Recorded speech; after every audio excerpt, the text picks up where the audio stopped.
जितना कहते हैं ना कि एक उत्साह और एक खुशी जो है, और आज का दिन क्योंकि महत्वपूर्ण है निश्चित तौर पर गुजरात और हिमाचल के लिए, उतना ही उपचुनाव के जो नतीजे आ रहे हैं, जो रुझान आ रहे हैं, उनमें भी कहीं ना कहीं एक ये जोश प्रत्याशियों में और राजनीतिक दलों में देखा जा रहा है, क्योंकि आने वाले समय में जो इलेक्शंस होने हैं उनसे बहुत सारी चीजें जो हैं वो अभी से स्पष्ट होती दिखाई दे रही हैं। हमारे साथ इस चर्चा में जुड़ गए हैं कुछ मेहमान। सबसे पहले आपका परिचय करा दूं। भारतीय जनता पार्टी का पक्ष रखने के लिए डॉक्टर गुलरेज शेख हमारे साथ जुड़े हैं। गुलरेज जी, बहुत स्वागत चर्चा में जुड़ने के लिए।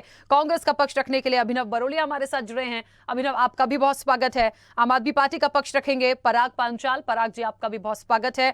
और सीनियर जर्नलिस्ट अब से कुछ देर में हमारे साथ जुड़ेंगे योगीराज योगेश, और गुजरात से हमारे साथ एसोसिएट एडिटर प्रणव राजपूत भी जुड़े हुए हैं। आप सभी का एक बार फिर से बहुत स्वागत। चर्चा की शुरुआत सीधे गुलरेज जी आपसे मुझे लगता है कह देना चाहिए, गुजरात के लिए तो बहुत सारी शुभकामनाएं, बधाई। हिमाचल में कांटे की टक्कर है, क्या लग रहा है? और इसका श्रेय ये जो चीज आई है ना कि एकदम से 1/3 नहीं 2 से 3/3 का बहुमत, क्या मानते हैं इसके पीछे? देखिए, सबसे पहले तो आपके प्लेटफॉर्म के माध्यम से गुजरात की जनता को, गुजरात के हमारे भाइयों बहनों को मैं हार्दिक रूप से धन्यवाद देता हूं कि आपने हम पर भरोसा दिया और आपने हमको ऐतिहासिक विजय दी। और जहां तक गुजरात के नतीजों की बात है, हम लगातार कहते आ रहे थे कि पिछले सभी रिकॉर्ड, न केवल बीजेपी के बल्कि लंबे लंबे समय से जो रिकॉर्ड चले आ रहे थे स्वतंत्र भारत में, वो गुजरात प्रांत बनने के बाद से उन सबको भी आप धराशायी कर देंगे, और नतीजा वैसा ही नजर आ रहा है। और ये जो परिणाम है ना, ये मोदी जी का नेतृत्व, संगठन की शक्ति, गुजरात सरकार के कार्य और जनता के भरोसे का नतीजा है जो स्पष्ट दिख रहा है। और मैं तो ये कहता हूँ गुजरात के चुनाव के विषय में रखी कि इस चुनाव में तीनों पार्टी, कांग्रेस, बीजेपी और आम आदमी पार्टी, सबकी जीत हुई है। क्यों जीत हुई है? भारतीय जनता पार्टी चाहती थी कि इतिहास रच दे, हमने इतिहास रच दिया। आम आदमी पार्टी चाहती थी कि राष्ट्रीय पार्टी बन जाए कम से कम, तो शायद 6 सीटें लाकर वो राष्ट्रीय पार्टी बन जाएगी। कांग्रेस पार्टी चाहती थी आत्महत्या करना, तो जनता ने उसकी राजनीतिक हत्या कर दी। लेकिन गुलरेज जी, हिमाचल में क्या हो गया? हिमाचल पे भी अब हम बात करेंगे।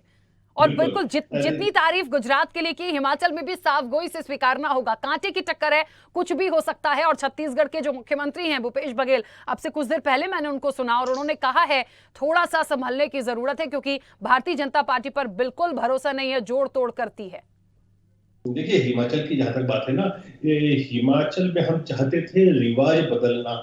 अनफॉर्चुनेटली हम रिवाज नहीं बदल पाए, और जो रिवाज था वो अभी भी कायम दिख रहा है। लेकिन आप थोड़ा सा उसका सूक्ष्म परीक्षण करेंगे स्थितियों का, तो आपको लगेगा कि बहुत नैरो मार्जिन से इधर का उधर हुआ है। तो ठीक है, जो भी जीता है उसको बधाई। और जनता ने यदि वहां पर कांग्रेस पार्टी को आशीर्वाद दिया है तो हम उनको बधाई देते हैं। लेकिन जनता ने यदि कांग्रेस के हाथ में चाबी दी है, तो एक मजबूत विपक्ष के रूप में हमको चौकीदार बनाकर भेजा है हिमाचल में, ताकि हिमाचल की तिजोरी पर कोई भी जो चोर पंजा होता है वो हाथ नहीं मार पाए। बिल्कुल, चलिए इस चर्चा को मैं आगे बढ़ाऊंगी। इस वक्त आपको बता दें कि सीधे गुजरात आपको लिए चलते हैं, जहां पर एसोसिएट एडिटर प्रणव राजपूत हमारे साथ जुड़े हैं। उनके साथ बहुत सारी महिला, बहुत सारे कार्यकर्ता हैं, क्योंकि मतदान एक तरफ जारी है तो दूसरी तरफ जश्न भी लगातार अब तो जारी है।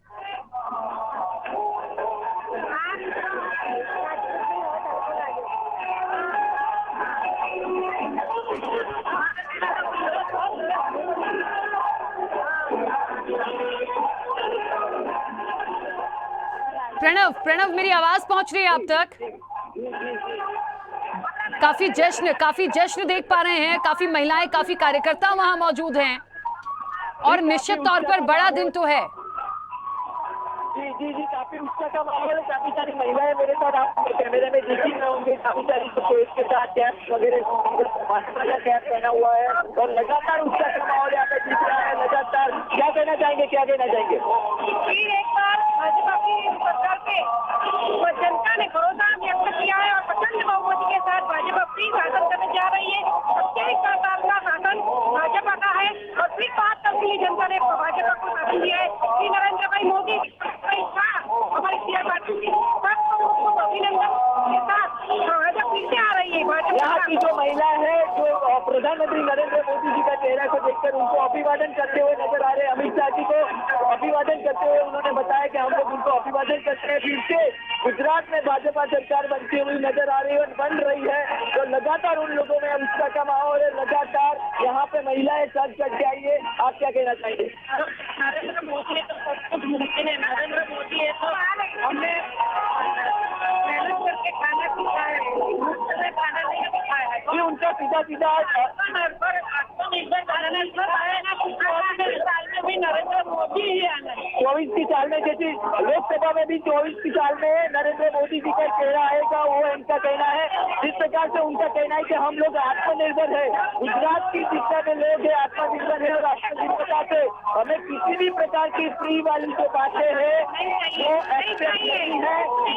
यहाँ पे आज भाजपा की सरकार, आज भाजपा की सरकार बिल्कुल ठीक है। प्रणव जी पल पल की अपडेट आपसे लेते रहेंगे, आपसे अपडेट लेते रहेंगे। ये जश्न जो है इसकी भी अपडेट आपसे लेते रहेंगे।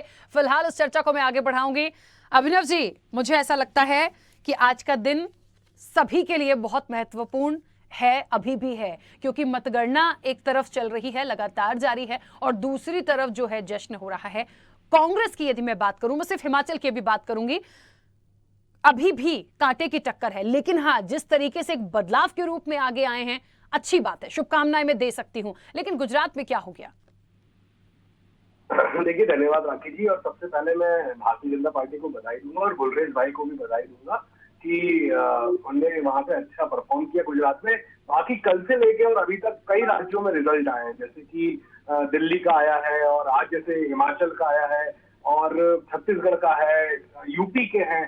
तो खाली एक गुजरात जो है वहां पे भाजपा को एक अच्छी विक्ट्री मिली है। बाकी जगह आप देखेंगे हिमाचल में इनके 11 मंत्री हार गए और अभी जो मुझे जो इलेक्शन कमीशन से देखा मैंने 43 सीट पर कांग्रेस आगे है और 21 पे बीजेपी है। तो कहीं ना कहीं चेंजेस है, जनता जनार्दन होती है, जनादेश देती है। तो 11 मंत्रियों का हारना मतलब ये एक तरीके से नकारना होता है। और उसी तरीके से दिल्ली में भी भारतीय जनता पार्टी की हार हुई है। छत्तीसगढ़ में आपने देखा अभी 24,000 से हारे हैं। यूपी में जिस तरीके से 75,000 वोट से आगे है समाजवादी पार्टी। तो सब जगह मिश्रण है, खाली गुजरात नहीं। मुझे लगता है कि आप लोग को हिमाचल में, शिमला में भी अपना किसी रिपोर्टर को भेजना चाहिए था और वहां पर भी जश्न का बहुत जबरदस्त माहौल है। कांग्रेस के झंडे चारों तरफ लहरा रहे हैं क्योंकि प्रचंड बहुमत से वहां पे जीत हुई है और भाजपा की हार हुई है। तो खाली गुजरात में, और गुजरात के हारने का कारण भी बताना चाहूंगा आपको।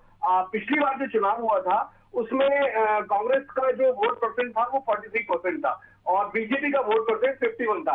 आज भी बीजेपी का वोट परसेंट जो है 52% है, कांग्रेस का वोट परसेंट 28% है और आम आदमी पार्टी का वोट परसेंट जो है वो 23-24 के आसपास है। तो कहीं ना कहीं वोट डिवाइड हुए हमारे।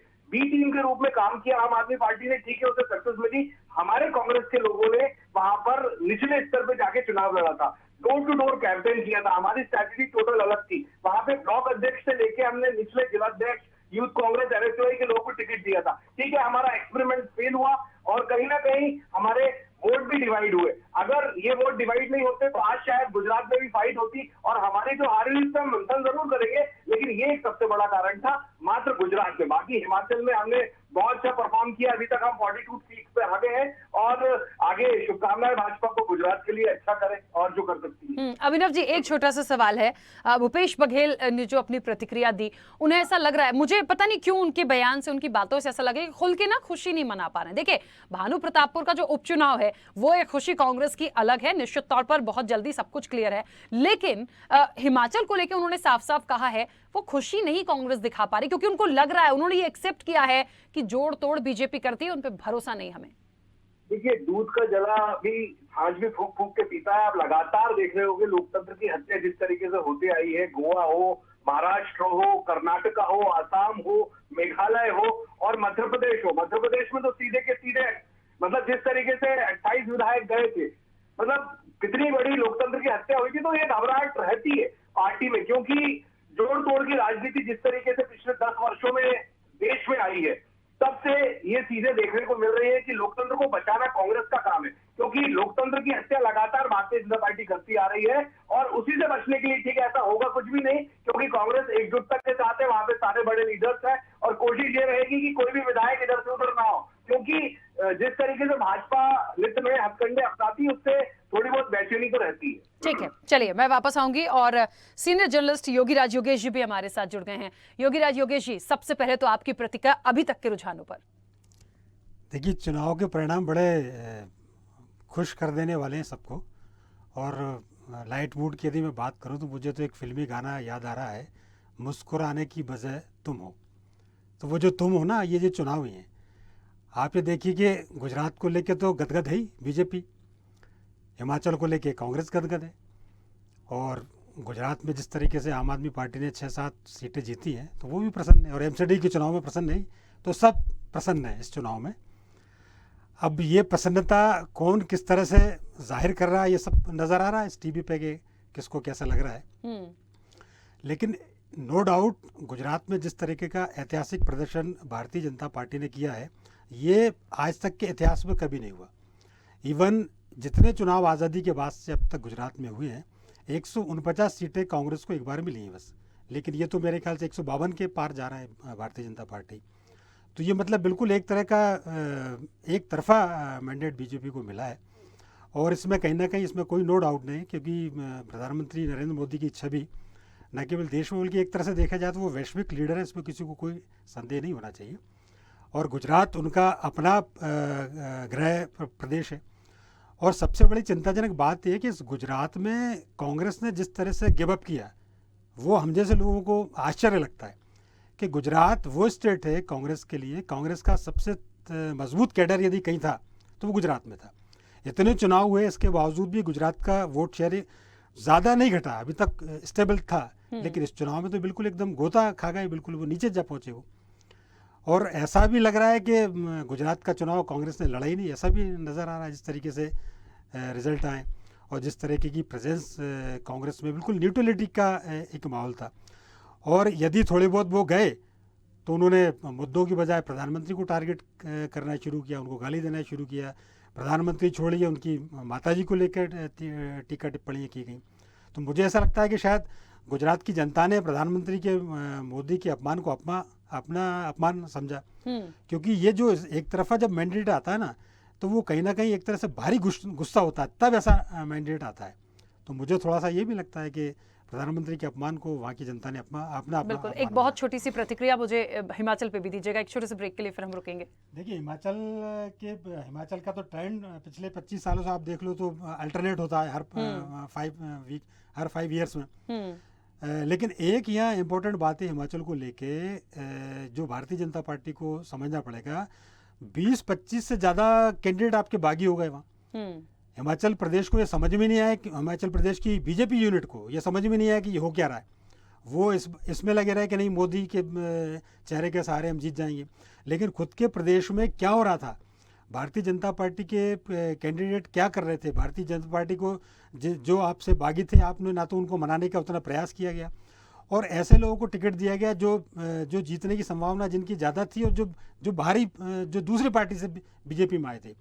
तो भाजपा को इस बारे में भी मंथन करना पड़ेगा कि एक तरफा स्टेट यूनिट पे भरोसा, और फिर ऐसा भरोसा कि आप अपने बागी की बात ही नहीं सुन रहे, वो जो कह रहा है उसको सोचने और समझने को तैयार ही नहीं थे बीजेपी के नेता। वो ये मान के चल रहे थे कि हमने जिसको खड़ा कर दिया वो जीत जाएगा। तो ये थोड़ा सा मुझे ऐसा लगता है कि ओवर कॉन्फिडेंट बीजेपी का। प्रतिक्रिया सबसे पहले पराग जी आपकी आज के नतीजों पर, क्योंकि मुझे लगता है गुजरात में तो एक इतिहास जैसा रचा भारतीय जनता पार्टी ने, खाता खुला है आम आदमी पार्टी का, लेकिन फिर भी जो आंकड़े हैं, जो रिजल्ट मैं देख पा रही हूं, वो वाकई ने गजब किया है बीजेपी ने। हिमाचल की मैं बात कर लूं तो कांग्रेस लगातार कांटे की टक्कर अभी दे रही है। आम आदमी पार्टी ने किया, लेकिन कितनी बड़ी एक चुनौती आने वाले इलेक्शंस के लिए आप मानते हैं? देखिए मैडम, ये इलेक्शन के नतीजे ये बता रहे हैं कि हमारा वोट शेयर जो शून्य था वो आज 12.73% वोट शेयर बढ़ गया है, और हमने गुजरात के राजनीति में एंट्री ले ली है। सबसे बड़ी पार्टी, दुनिया की सबसे बड़ी ताकतवर पार्टी को कल हमने एमसीडी के इलेक्शन में हराया, और यहाँ हमने एंट्री भी ले ली है। वोट शेयर हमारा बढ़ चुका है, हम राष्ट्रीय पार्टी बन चुके हैं। तो अब गुजरात के लोगों को ये विश्वास हो गया है कि कांग्रेस की जगह अगले 5 साल में आम आदमी पार्टी जगा लेगी। मैं आपको दूसरी बात बताता हूँ, जब 27 साल पहले कांग्रेस ने सत्ता गंवानी शुरू की, तब भारतीय जनता पार्टी का भी यही हाल था, तो आज आम आदमी पार्टी का हाल।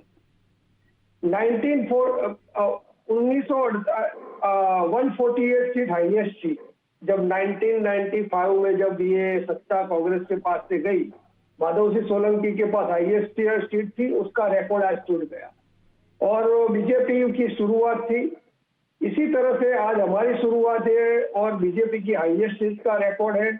आज परिस्थिति ये गुजरात के लोगों का भी इनकी जिम्मेदारी और भी बढ़ जाएगी, क्योंकि यहाँ 19 सीट और 6 सीट हमारी, लगता तो अगर सीट के हिसाब से ऐसा है कि कोई भी विरोध पक्ष में नहीं है, ऐसे में इनकी जिम्मेदारी भारतीय जनता पार्टी की बहुत बढ़ जाएगी और चेहरा सिर्फ एक ही है इनके पास और वो है नरेंद्र मोदी।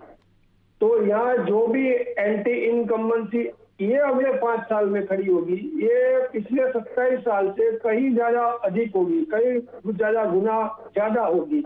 तो ये मुझे लगता है कि गुजरात की राजनीति में जिस तरह से कांग्रेस के राजनीति में 1995 से टर्निंग पॉइंट हुआ और उसकी सत्ता ग्रेजुअली जाती रही, सीटें कम होती रही, यही चीज अब भारतीय जनता पार्टी के साथ अगले साल में होने वाली। ठीक है, चलिए वापस आऊंगी आपके पास। गुलरेज जी, मुझे लगता है तस्वीरें लगभग साफ हो चुकी हैं और अब बस थोड़ा सा ही रह गया है हिमाचल, लेकिन उपचुनाव की भी जो नतीजे आ रहे हैं, मैं थोड़ी सी उस पर भी आपकी प्रतिक्रिया लेना चाहूंगी। रामपुर हो, लोकसभा की तो मैनपुरी की बात हो गई, लेकिन फिर भी है तो समाजवादी पार्टी ही। कहीं ना कहीं यूपी की सियासत को हम देखें तो वो वाली चीजें नजर नहीं आई हैं, क्या एक वजह मानते हैं? नहीं, देखिए आपको ये बताना पड़ेगा दर्शकों को कि चाहे मैनपुरी हो या फिर रामपुर हो, इससे पहले यहाँ बिल्कुल। गुलरेज जी 1 मिनट, मैं आपको बीच में रोक रही हूँ, बस 1 सेकंड। हमारे साथ पूर्व मंत्री राजेंद्र शुक्ल जी हमारे साथ जुड़ गए हैं। राजेंद्र शुक्ल जी, सबसे पहले तो बहुत स्वागत स्वदेश न्यूज के साथ जुड़ने के लिए। सबसे पहले आज एक प्रतिक्रिया आपकी कि जीत का श्रेय किसको देते हैं गुजरात की?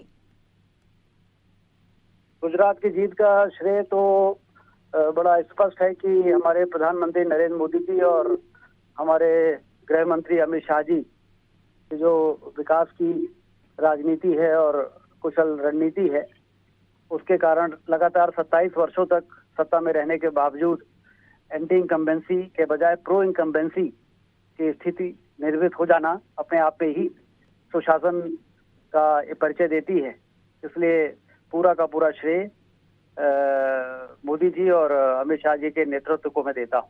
बिल्कुल। अच्छा राजेंद्र शुक्ल जी, एक बात और है, इस हार के बाद, क्योंकि गुजरात में जिस तरीके से कांग्रेस की हार, मैं तो हार ही कहूंगी क्योंकि जो सीटें आई हैं उसके बाद कहीं ना कहीं आरोप है उनका कि आम आदमी पार्टी जो है वो बी टीम है आपकी।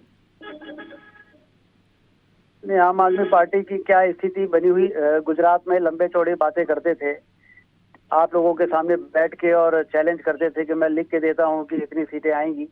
अब उनसे पूछना चाहिए कि कहाँ गया उनका सब आंकड़ा और भविष्यवाणी करने की जो उनकी अपने बातें होती, सब धरा रह गया। जब आप ऐसी जगह जाके जहाँ पे कि भारतीय जनता पार्टी के नेतृत्व का गृह प्रदेश है, वहाँ पे जाके इस प्रकार का दुस्साहस भरी जब बयानबाजी होती है तो जनता ने उसकी प्रतिक्रिया दी है कि पिछली बार से भी ज्यादा सीटें मोदी जी की झोली में डाली। बिल्कुल। हिमाचल की सियासत तो आम पे थोड़ा आदमी सा पार्टी का तो कोई अस्तित्व नहीं वहाँ पे ज्यादा समझ में आया। बिल्कुल। राजेंद्र शुक्ल जी, हिमाचल की सियासत की थोड़ी सी मैं बात करूंगी क्योंकि निश्चित तौर पर कांटे की टक्कर बनी हुई है और यहाँ के लोगों को कहते हैं कि ये परिवर्तन करते रहते हैं, तो क्या मान रहे हैं कि परिवर्तन हो जाएगा? नहीं, देखिए अभी तो जब अंतिम चुनाव परिणाम आ जाए तभी कुछ कहना संभव होगा, लेकिन ये साफ दिखाई दे रहा है कि हिमाचल की जनता वास्तव में 5 साल के बाद परिवर्तन करती है और इसलिए इतनी फाइट कांग्रेस दे पा रही है। और नहीं तो कांग्रेस के पास कुछ है ही नहीं है वोट उनको मिले, इसके लिए कोई ठोस उनकी ना तो कार्य योजना है ना नेतृत्व की ही वो क्षमता दिखाई दे रही है। इसलिए यदि भारतीय जनता पार्टी के सुशासन और उनके वैश्विक स्तर पर भारत की जो प्रतिष्ठा बढ़ाई है मोदी जी ने, उसके बावजूद यदि इतने वोट उनको मिल रहे हैं, हिमाचल में इतनी सीटें मिल रही हैं, तो मुझे लगता है कि हर चुनाव में परिवर्तन करने के जो वहाँ पे एक स्थिति है वो वहाँ उसका स्थान है वहां पर। बिल्कुल। राजेश शुक्ल जी, एक और छोटा सा सवाल आपसे उपचुनाव को लेकर भी, क्योंकि गुजरात और हिमाचल तो महत्वपूर्ण है ही, उपचुनाव जो हो रहे हैं ये बड़ी साख का सवाल बने हुए थे। उत्तर प्रदेश, हम मैनपुरी चले जाएं, हम रामपुर चले जाएं, सपा का जो एक दबदबा है, जो अभी तक के रिजल्ट है, जो अभी तक के रुझान है, वो बना ही हुआ है। यहाँ क्यों लगता है आपको, क्योंकि यूपी में निश्चित तौर पर बीजेपी की सरकार, कहाँ कमी रह गई है? मैं भानु प्रतापपुर में आऊंगी, यहाँ कांग्रेस आगे चल रही है, क्या मानते हैं? देखिए, मैनपुरी का जहां तक सवाल है, मुलायम सिंह यादव जी का वो क्षेत्र है और बहुत ही कद्दावर नेता मुलायम सिंह यादव जी रहे हैं। उनके निधन के बाद ये सीट खाली हुई तो उनकी बहू वहां पर चुनाव लड़ रही हैं। तो मुलायम सिंह यादव तो एक ऐसे नेता है कि उनके सिंपैथी में, और यदि वहां की जनता डिम्पल यादव को जिता रही है तो इसमें किसी को बहुत आश्चर्य नहीं होना चाहिए। बिल्कुल। चलिए, बहुत शुक्रिया हमारे साथ जुड़ने के लिए। तो निश्चित तौर पर देखिए, पूर्व मंत्री राजेंद्र शुक्ल हमारे साथ जुड़े थे और उन्होंने बहुत साफगोई से एक बात तो स्वीकार करी है कि जो छवि मुलायम सिंह यादव की रही, और एक सिंपैथी भी होती है, जैसा कि हमेशा उनके निधन के बाद कहा जा रहा था कि ये सीट पर तो यदि वो जीत भी जाएंगी तो कोई ऐसी बात नहीं होगी। लेकिन अभी तक के तमाम नतीजों को मैं देखूं तो सिर्फ गुजरात ही ऐसा दिख रहा है जहां पर बहुत बड़ी संख्या में बहुत सारी सीटों को लेकर भारतीय जनता पार्टी जीती है। बाकी जगह मिला जुला असर है, बहुत देर में स्थिति साफ हो जाएगी। गुलरेज जी, अपनी बात पूरी कीजिएगा। देखिए, मैं यही कह रहा था, जो राजेंद्र जी ने भी कहा भी, कि आपको ये देखना होगा कि चाहे मैनपुरी हो या रामपुर हो, यहाँ पर चुनाव से पहले कौन जनप्रतिनिधि था और उसका वर्चस्व उस क्षेत्र विशेष में क्या रहा है, उसके परिवार का क्या रहा है। तो आप ये कह सकते हैं कि ये इन लोगों का गढ़ था। तो वहां पर यदि हमने अच्छी तरह से चुनाव लड़ा और वोट प्रतिशत पहले से ज्यादा हुआ है, ये तो निश्चित है। और आखिरी तक के आपको शब्द तक ये भी निश्चित हो जाएगा कितना प्रतिशत बढ़ा है बीजेपी का पिछले चुनाव के मुकाबले, तो एक अच्छी टक्कर दी है। लेकिन उपचुनाव है, ये चलता रहता है। आप याद कीजिए, 2019 से पहले लोकसभा के 3 उपचुनाव हुए थे पश्चिमी उत्तर प्रदेश में, और तीनों में समाजवादी और रालोद आए थे और एक माहौल सा बनाने की कोशिश की गई थी। नतीजा क्या हुआ था लोकसभा में, आप हम जानते हैं। बिल्कुल ठीक बात है। तो लगातार देखिए, जिस तरीके से तमाम चीजें हैं, स्थितियां बहुत स्पष्ट हैं, लेकिन बात वही है कि आखिरकार अभी भी जब तक पूरी तरह से नतीजे नहीं आ जाते, कुछ कहा नहीं जा सकता है। अभिनव जी, राजेंद्र शुक्ल को भी आपने सुन लिया। मुझे लगता है ना, आज का दिन जिस तरीके से बहुत महत्वपूर्ण है ना, जो नतीजे हैं ना, उसको स्वीकारना भी बहुत साफगोई से चाहिए, क्योंकि मुद्दे हैं, जनता है। हम हमेशा हर इलेक्शन में कहते हैं जनता का निर्णय सर्वोपरि होता है। अब एक बात है कि इस निर्णय के बाद भी जब जोड़ तोड़ होता है ना, बहुत बुरा लगता है, दुख होता है कि आखिर जो जनता का जनादेश है उसके साथ ऐसा क्यों। लेकिन फिर भी मुझे लग रहा है कि कहीं ना कहीं हिमाचल में अब भी कांटे की टक्कर है। उपचुनाव को लेकर भी थोड़ी सी प्रतिक्रिया अभिनव जी आपकी चाहूंगी। भानु प्रतापपुर में तो हम देख रहे हैं कांग्रेस निश्चित तौर पर बहुत आगे है और मुझे लग रहा है कि ये सीट शायद वो निकाल लेकर जाएंगी। और लेकिन दूसरी जगह हम यूपी की तरफ भी चले जाए तो अभी आप देख ही रहे हैं, क्या लग रहा है कि कांग्रेस क्यों हर जगह पे उस वर्चस्व के साथ नहीं है? आवाज आ रही है राखी जी मेरी? हाँ, बिल्कुल आ रही है। देखिए राखी जी, मैंने शुरू में ही बताया आपको कि हमें सब तरफ देखना चाहिए। गुजरात ठीक है, एक्सेप्शनल केस है बीजेपी के लिए, जहां पे वोट परसेंट का शेयरिंग जो हुआ है उस कारण से उसको फायदा हुआ है, और जमीनी जहां लड़ाई लड़ी गई है वहां पे थोड़ा सा नुकसान हुआ है कांग्रेस पार्टी को, क्योंकि वोट शेयर सही से नहीं हुआ। बाकी आप देखेंगे उड़ीसा में कहीं पर भी बीजेपी नहीं जीती उपचुनाव में, उसके बाद छत्तीसगढ़ में नहीं जीती, समाजवादी पार्टी यूपी में अपना काम कर रही है, दिल्ली में ये लोग नहीं जीते, हिमाचल में आप देख ही रहे हैं। हिमाचल में आपको बता दूं, अभी लेटेस्ट जो है 43 सीट पर आ गए कांग्रेस, और बीजेपी जो है 19 पर आ गई है, और अभी 2 सीटों पे अभी कांटे की टक्कर है, वो भी कम हो जाएंगी। तो आप क्लियर मेजोरिटी, मतलब पूर्ण बहुमत की सरकार 45 से 47 सीट के साथ आप हिमाचल में देखेंगे। तो ये जनता का रुझान है, जनता चाहती है। वहां पे कोई आम आदमी पार्टी वहां पे अपना काम नहीं कर पाई, क्योंकि जनता ने समझ ली कहीं कहीं होता है। और देखिए, प्रधानमंत्री का गृह राज्य है, 27 साल से वहां पे वो लोग रूल कर रहे हैं, और प्रधानमंत्री जी खुद वहां पर लगातार प्रचार कर रहे हैं। तो गुजरात में माहौल डिफरेंट हो जाता है। उसके बाद वोट शेयरिंग, और कांग्रेस में एक बड़े लीडर हमारे अहमद पटेल हुआ करते थे, वो भी नहीं थे। तो थोड़ा सा मिसमैनेजमेंट हुआ है, जिस पर हम काम करेंगे। गुजरात को अगर हम छोड़ दें तो बाकी जगह कांग्रेस का परफॉर्मेंस बहुत जबरदस्त रहा है। हिमाचल में खासकर इतनी सारी चीजें, मतलब पुलिस प्रशासन पैसा होने के बाद भी अगर कांग्रेस प्रदर्शन करके वहां पे निकल रही है, और अभी भी जिस तरीके से भूपेश जी ने वहां पे बोला था कि टेंशन है, तो उस टेंशन से भी निकलेगी कांग्रेस पार्टी और लड़ेंगे और जीतेंगे हम आगे भी। बिल्कुल बिल्कुल ठीक है। योगीराज योगेश जी, मुझे लगता है अब तक की स्थितियां बहुत साफ हो चुकी हैं। हिमाचल का आंकड़ा एक बार हम यदि और देखें तो ये जो पूरा ग्राफ सामने आ रहा है उसमें कहीं ना कहीं आप देखिए कि 39 और 26 और 3, तो अब ये 3 भी कौन है, किधर जाएंगे, ये हम अभी तो समझ ही सकते हैं फिलहाल की चीजों को देखकर। तो ये जो एक डिफरेंस आ रहा है, लग रहा है कि अभी भी हम इसको कांटे की टक्कर कहें या लगभग एक तरफा जाता हुआ दिखता है, जैसा कि अभिनव जी ने भी कहा। नहीं देखिए, अब कांटे की टक्कर का मामला मुझे तो नहीं दिखता, क्योंकि अब एक तरह से बीजेपी बहुत पीछे जा चुकी है। 1-2 घंटे पहले की स्थिति जरूर थी कि नेक टू नेक फाइट चल रही थी, लेकिन अब मुझे ऐसा लगता है कि कांग्रेस जो है वहाँ बिल्कुल क्लियर कट मेजोरिटी में आएगी, और ये जो 3 आ रहे हैं इनको मिला के भी बीजेपी मेजोरिटी में नहीं आ पा रही।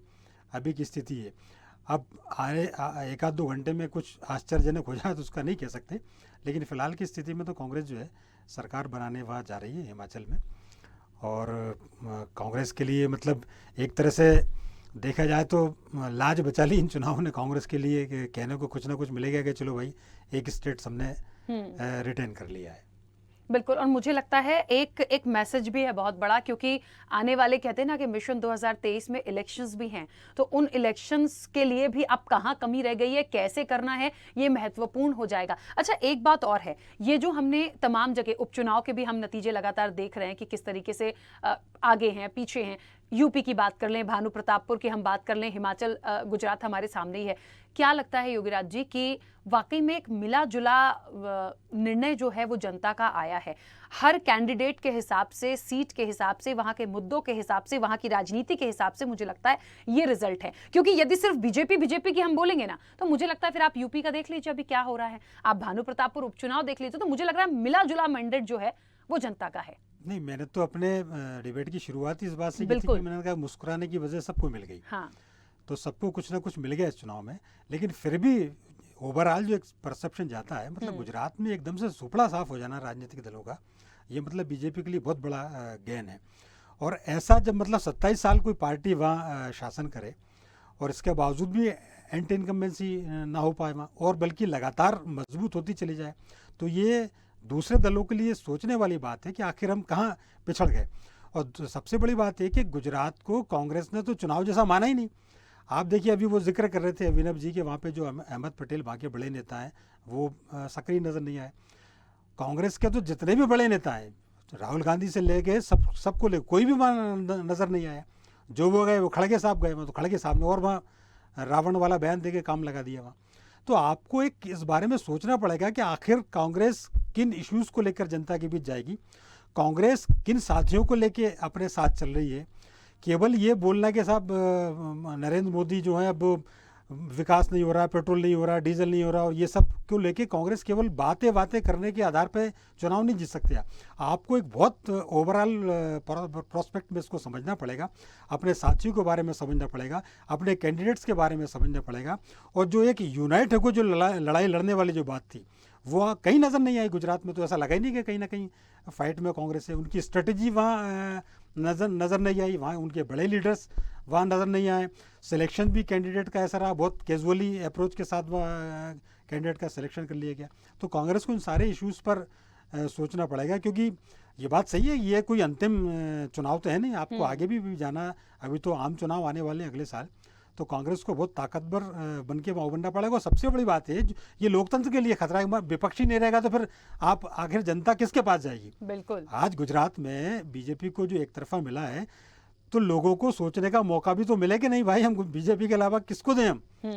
तो ऐसा तो बिल्कुल नहीं होना चाहिए लोकतंत्र में। मतलब अब तो बिल्कुल क्लीन स्वीप होता हुआ चला जा रहा है, बिल्कुल सिंगल मैंडेट मिल रहा है एक सिंगल पार्टी को। तो एक विपक्ष की गंभीरतापूर्वक कांग्रेस को इस बारे में सोचना चाहिए, क्योंकि आज भी कांग्रेस के प्रति लोगों का है। मतलब इस चुनाव में भी आप ये देखो कि आम आदमी पार्टी ने लाख दावे किए। अरविंद केजरीवाल ने अपनी स्टाइल में लिख के दिया कि हम तो 93 सीट आएंगे गुजरात में, लेकिन बावजूद इसके लोगों ने अभी आम आदमी पार्टी पे एकदम इससे इतना भरोसा पब्लिक नहीं कर रही इस देश की। भले ही वो दिल्ली जीत लिया और पंजाब भी जीत लिया, बिल्कुल। लेकिन बावजूद इसके आज भी लोगों के मन में वो उतर नहीं पाई। और एक और इम्पोर्टेंट बात मैं बताऊं, दिल्ली एमसीडी के चुनाव में मतलब आम आदमी पार्टी बहुत गदगद हो सकती है, लेकिन दिल्ली एमसीडी के चुनाव का एनालिसिस आप करो तो जो वोट शेयर आम आदमी पार्टी को मिला है उसके मुताबिक आम आदमी पार्टी 30-35 सीटों पर रह जाएगी विधानसभा में। ये विधानसभा वाली स्थिति है आम आदमी पार्टी की, और ये तब हुआ है जब अभी आप 10 साल की पार्टी भी नहीं हो। और गुजरात में बीजेपी 27 साल की पार्टी है, 27 साल का होने के बावजूद वो रिकॉर्ड तोड़ बहुमत से आ रही है, और आम आदमी पार्टी 10 साल में नीचे जा रही है।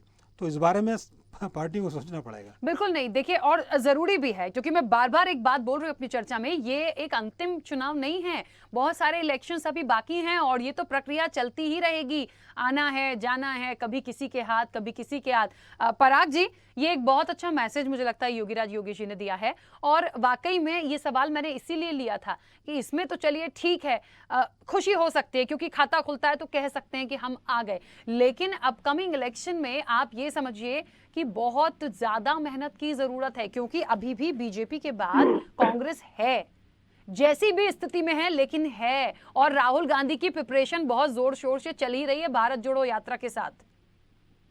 देखिए राखी जी, योगीराज योगी जी ने जो भी कहा है मैं उस पर थोड़ा चर्चा में विस्तृत जाना चाहूंगा। आम आदमी पार्टी के हर उम्मीदवार ने लगभग जो सीट 15 या 20 दिन पहले डिक्लेयर हुई, ऐसी सीट 25 या 30 सीटें थी। बाकी के उम्मीदवार, कई उम्मीदवार तो हमने 1.5-2 महीने पहले डिक्लेयर कर दिए थे। तो उन्होंने जिस तरह से जो चुनाव जीतने के लिए जो शक्ति लगानी चाहिए, जो जोर लगाना चाहिए, वो सारा किया, डोर टू डोर प्रचार से लेके सारा किया। लेकिन यहाँ बहुत सा हम पर रिस्ट्रिक्शन था। भारतीय जनता पार्टी ने जितने भी पेड़ जो होर्डिंग्स होते हैं वो सारे अपने हिसाब से ले लिए थे। आप टेलीविजन को देख लो, रेडियो एफएम को देख लो, सारे अखबार को देख लो, कहीं भी आम आदमी पार्टी की एक भी एडवर्टाइज आने नहीं दी जाती थी। ऐसे कहीं, क्योंकि पूरा सिस्टम इनके पास है, प्रधानमंत्री, होम मिनिस्टर सभी यहाँ, मैं जो कॉन्स्टिट्यूशन में रहता हूँ वहीं से आते हैं। इतना जोर के बावजूद भी हम लड़े हैं, यही बहुत बड़ी बात है। दूसरी बात मैं बता दूं कि आम आदमी पार्टी ने, जो योगी जी ने बताया कि कुछ अच्छा नहीं है दिल्ली में, जिस प्रकार से एमसीडी का वोट शेयर है उस हिसाब से हमारी कुछ 30 सीटें आएगी, तो आप 2025 में अब देखी जाएगी योगी जी। लेकिन एक बात जरूर है कि आम आदमी पार्टी को लेकर ही आज इतनी घबराहट थी बीजेपी में यहाँ। और ये जो आप आंकड़े देख रहे हैं 158 सीट अभी जो डेस्क पे, वो भी आम आदमी पार्टी के हिसाब से ही है। अगर हमारे 12-13 वार्ड शेयर को भी निकाल दिया जाए तो कांग्रेस की वो तो सीट काफी हो जाएगी एक बार। लेकिन जो लोकशाही में ऐसा तो होता ही है कि नई पार्टी आती है, वो पहले जो विरोध पक्ष में होती है उसको काटती है, और जो वो उसके वोट शेयर काटती है, तो जो सत्ता में होती है उसका फायदा होता है। इसका मतलब ये नहीं कि हम उनको भी छोड़ देंगे। आज ये लोग खत्म होंगे तो फिर अगली बारी बीजेपी की है। और ये जो आंकड़े आप देखेंगे उसपे भी कम आंकड़े एक बार बीजेपी में गुजरात में होंगे, मैं आपको यकीन दिलाता हूँ। ठीक है, मुझे ऐसा लग रहा है अभिनव जी, मुझे ऐसा लग रहा है अभी तक की चीजों को देखते हुए, चाहे गुजरात की हो, हिमाचल में तो चलिए कांग्रेस अच्छी स्थिति में फिलहाल अभी है, लेकिन मुझे ऐसा फिर भी लग रहा है कि आने वाले समय में भी आम आदमी पार्टी जो है वो कांग्रेस को थोड़ा सा नुकसान पहुंचाएगी, क्योंकि मैंने कहा ना, बीजेपी के बाद कांग्रेस और फिर आम आदमी पार्टी जिस तरीके से पंजाब में आई है, दिल्ली में आई है, और इनकी जो तैयारी है, तो ये भले उस चीज को जीत पाए या ना जीत पाए, कोशिश करेंगे, लेकिन वो जो वोट कटते हैं ना, वो से कांग्रेस को बड़ा नुकसान है। देखिए, मैं शुरू में ही आपको बता चुका हूं कि किस तरीके से नुकसान हुआ कांग्रेस को। 14% से 13% वोट आम आदमी पार्टी को गए गुजरात में। आज अगर वो नहीं गए होते तो हमारी स्थिति थोड़ी अलग होती। ठीक है, नुकसान हुआ, हम उस पर वर्कआउट करेंगे। लेकिन मैं आपको बताना चाहूंगा, 2 राज्यों में चुनाव हुआ है मात्र, गुजरात और हिमाचल, और जहां पे दोनों राज्यों में भाजपा थी। और हिमाचल में हमने भाजपा से सत्ता छीनी है और वहां पे हमने जबरदस्त प्रदर्शन किया है। आप एक बार किसी कैमरामैन को शिमला देखिएगा, वहां पे चारों तरफ कांग्रेस के झंडे लहरा रहे हैं। अभी हम गुजरात दिखा रहे हैं, ठीक है, क्योंकि गृह प्रदेश है मोदी जी का, तो इसलिए हमें दिखाना पड़ेगा। बाकी छत्तीसगढ़ में भी हम जीते हैं और सब जगह आप माहौल अलग है।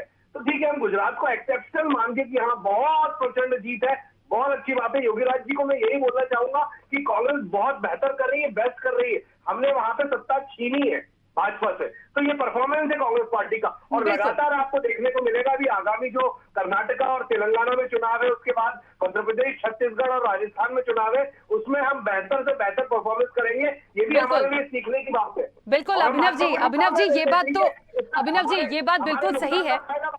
ये बात बिल्कुल सही है कि बीजेपी का जश्न हमने गुजरात का देखा है, तो हम हिमाचल का जश्न भी देखेंगे। जैसे जैसे अपडेट आ रही हैं, जैसे जैसे तस्वीरें आ रही हैं, वो हम देखेंगे, और वो तो जश्न है। मैंने तो शुरुआत में ही आपको शुभकामनाएं दी हैं, और हम तो चाहते हैं कि यहाँ हम क्योंकि मध्य प्रदेश भोपाल में है, तो मैं तो चाह रही हूँ यहाँ पे भी जो जश्न होगा उसको भी कवर करें। लेकिन हाँ, थोड़ी सी और चीजें जो साफ हो जाएं, मुझे लगता है जश्न है, जिसका जो जश्न है, जो चीजें आएंगी वो हम दिखाएंगे, और हम तो उन्हें शुभकामनाएं भी दे रहे हैं। चलिए, फिलहाल समय हो गया। आप सभी का बहुत शुक्रिया हमारे साथ जुड़ने के लिए। तो देखिए, एक बात तो निश्चित तौर पर है कि बहुत बड़ा दिन है आज, और हमेशा होता है एक मतदान का दिन और दूसरा मतगणना का दिन। ये दोनों दिन बहुत महत्वपूर्ण होते हैं।